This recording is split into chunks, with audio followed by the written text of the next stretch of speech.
আসসালামু আলাইকুম।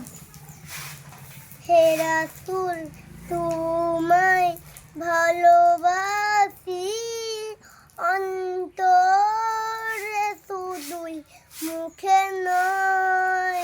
জান্নাতের আশায় রয় হে রাসূল, জাহান্নাম কেউ ধরে না।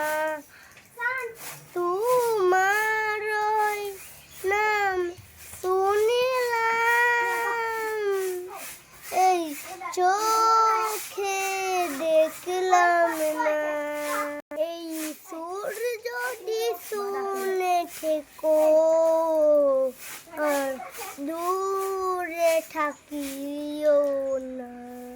হে রাসূল, তোমায় ভালোবাসি অন্তরে, শুধুই মুখে নয়। না এর আশায় রয় হে রাসূল, জাহান্নাম কেউ ধরে না।